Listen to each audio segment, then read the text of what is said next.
We did it. Yes. Yay! How are you today? Dogs here because both of them just decided to walk in also. So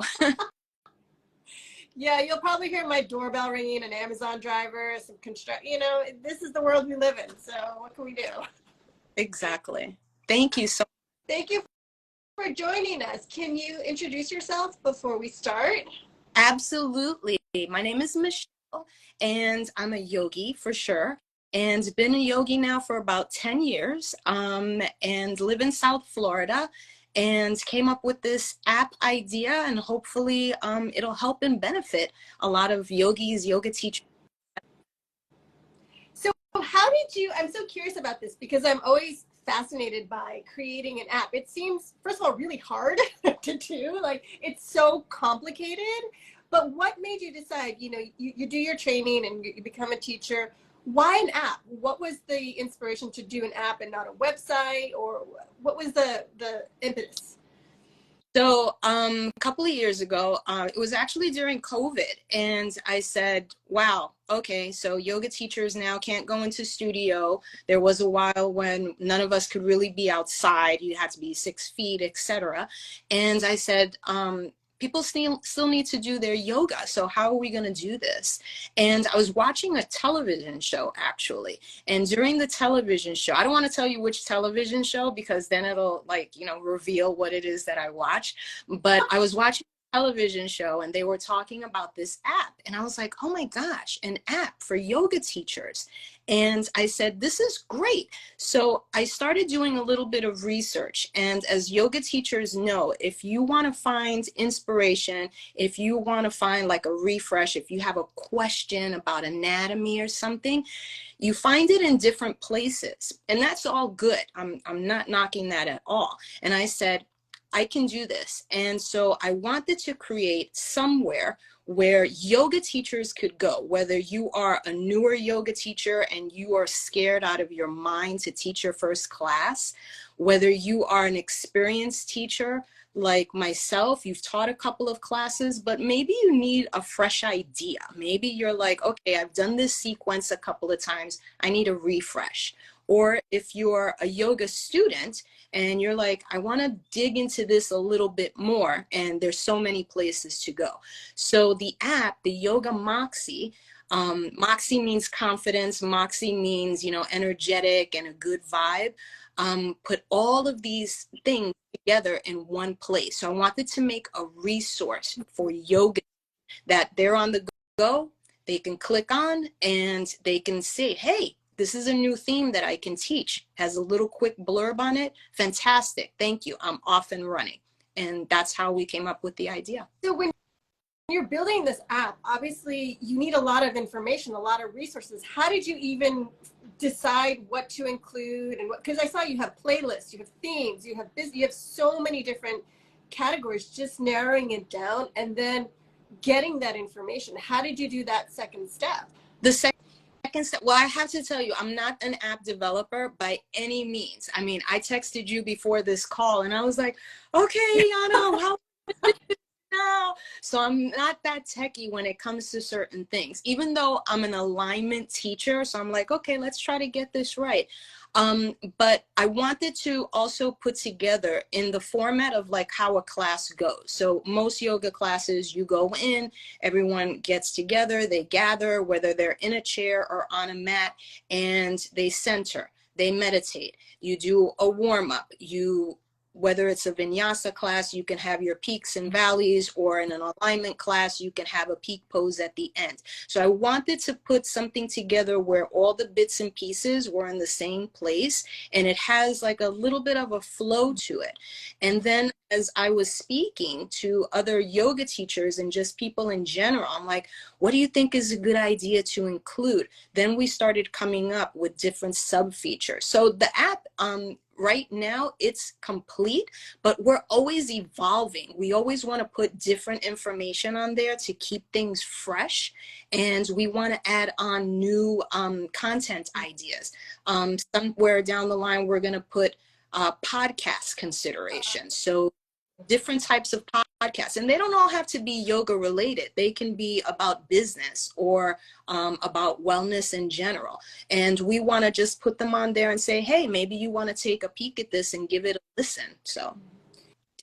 And I think that's so important when you are a teacher. I mean, even if you're not a teacher, continuously being inspired is such a great part of what you're doing, because, you know, we do the things we love and we love doing them, but I mean, personally, I get into a little bit of a rut. So every now and then it's nice to be like, oh, there's some new ideas out there. I can just turn this on or talk to the teacher or you know, click on an app and be like, oh, re-inspired and reinvigorated for what you're doing. Because even as we know, when you love what you do, you still need that little kick sometimes. You do. You need a little fire. And I find the best fire that I get is when I actually go to a training, and it can be anything, right? I did a CPR training not too long ago, and I was like, oh, wow, I forgot how this is fantastic. I hope I never have to use this, but what a great thing, right?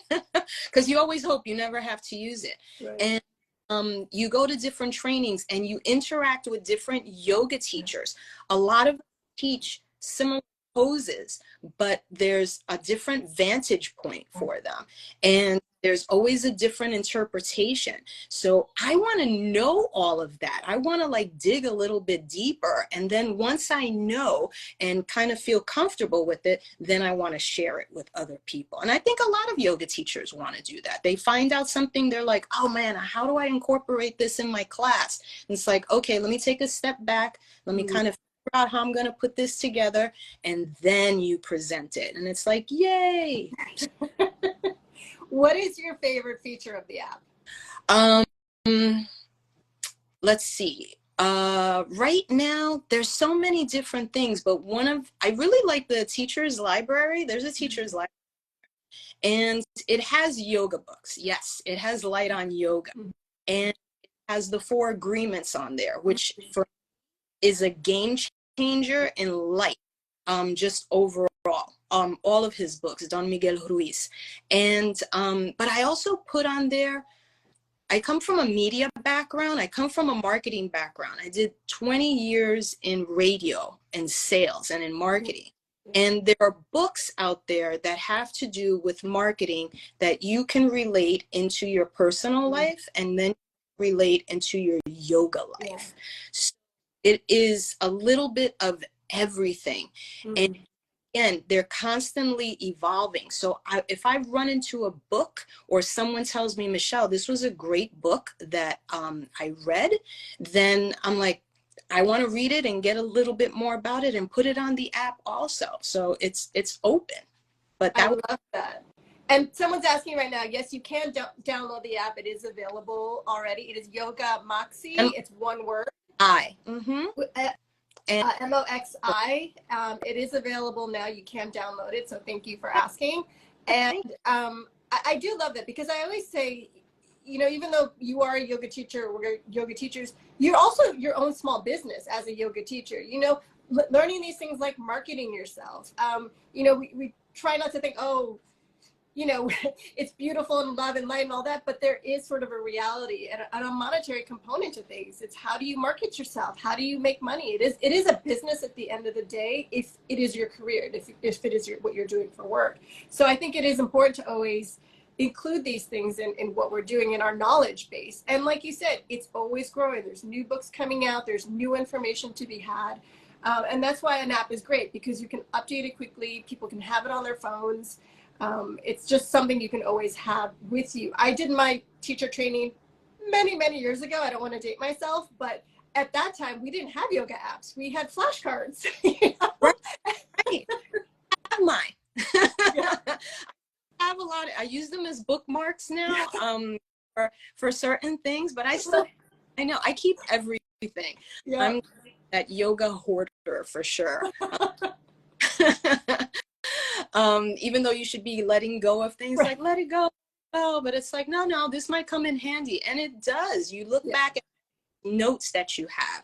And I see things that I was learning when I was doing an advanced training, and I have this huge book that I did. And I was like, you know what? I'm going to make copies. I'm that person, definitely. I still write things in my scheduler. And But it was all good because as I was reading through it, I said, this is good content that I can put on the app. So you can find that inspiration to put on the app and then share with other people, like anywhere.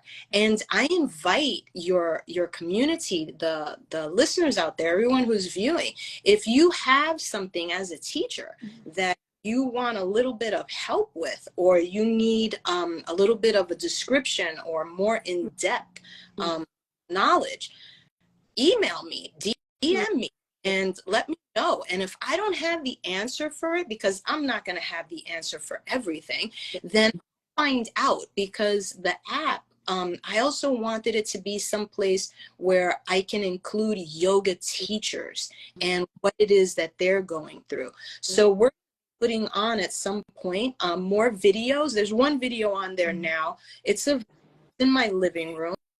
And we're going to expand it. And I want to show students and I want to show teachers, you know, this is a vantage point to get into a pose. This is what we offer in terms of breathing, and have all of that live on the app. Yeah.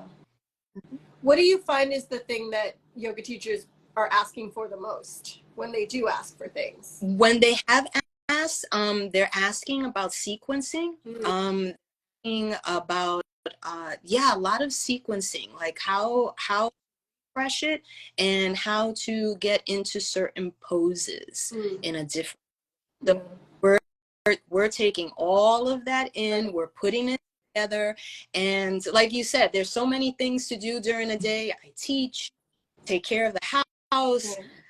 You don't have a lot of time for your own practice, but it'll be on there for sure. Absolutely. So you had mentioned that you used to be in radio and marketing. Did you, how did you make the transition to yoga teacher, yoga entrepreneur, and all these things? I don't know if you're still doing the marketing and the radio stuff, or if you've completely left that world behind. How did you make that transition? It's challenging, right? It was beyond challenging. I was making really good money what I was doing in sales. It was in sales. And I did that my whole life, my whole career.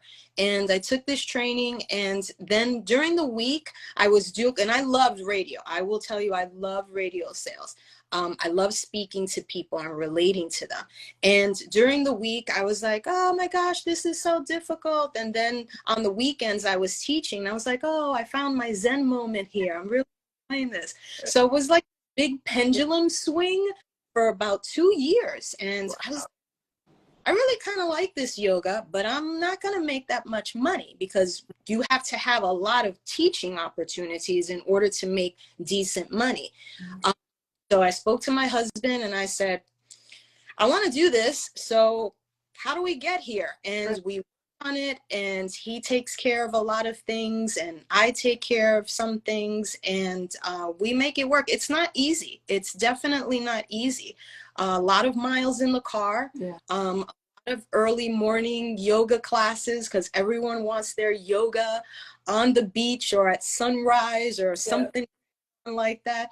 So it is not easy, but you can absolutely positively do it. There's a lot of resources out there, and you have to find the right opportunity for you. So what advice then would you give to someone that's thinking of making that transition from, say, day job to full-time yoga teacher, or starting a small business? If you could just give them just one piece of advice, what would it be? Stick to it. How many people show up to your class?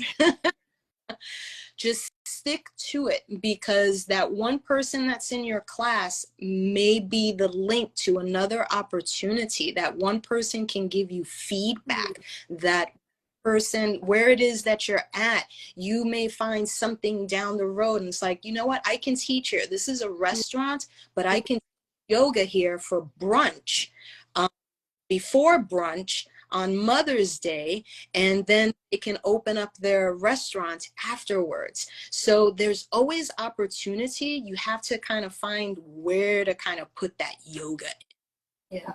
And I think if anything, you know, this pandemic and all the things we've all been through in the past couple of years, it's kind of taught us to think a little more creatively. So I think that that's a great skill to just have as a teacher, especially, you know, like you said, taking advantage, like you know, this is a restaurant, but I could teach a yoga class here, or it's a beach, we can teach yoga here. It's not always studio, studio, studio, you know, and that's one nice thing is that we've kind of opened and expanded our vision of how and where it can be taught.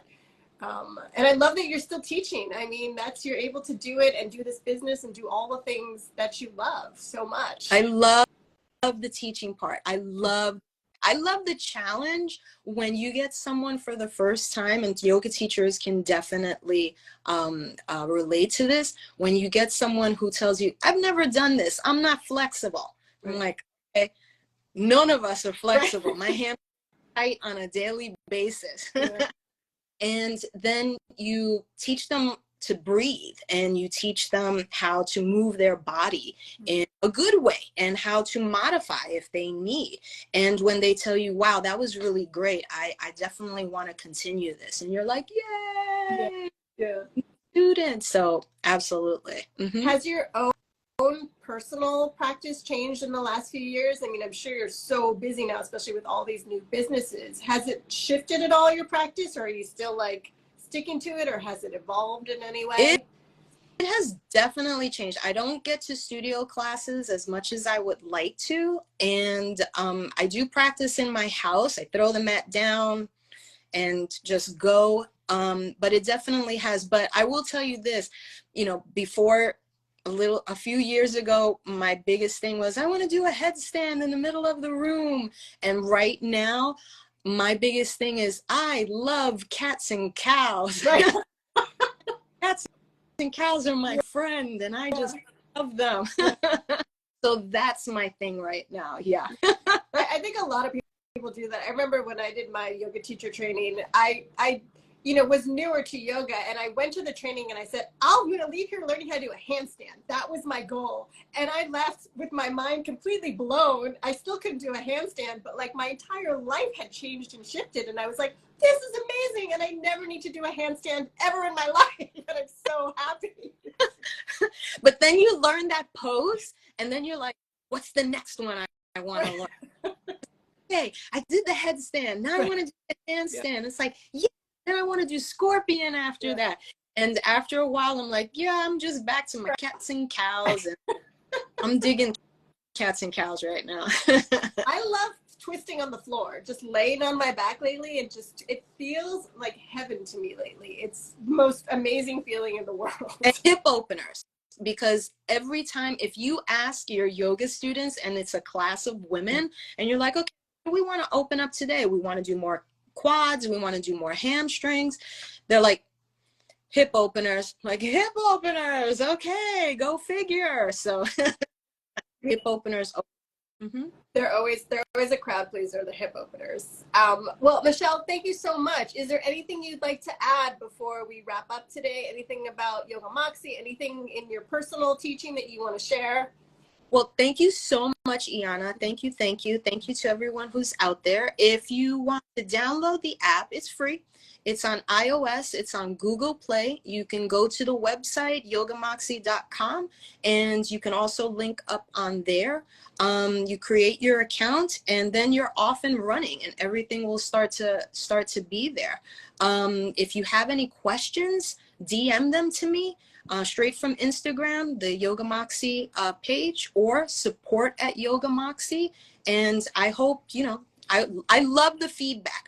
Even if it's calling my baby ugly, it's okay. I love feedback.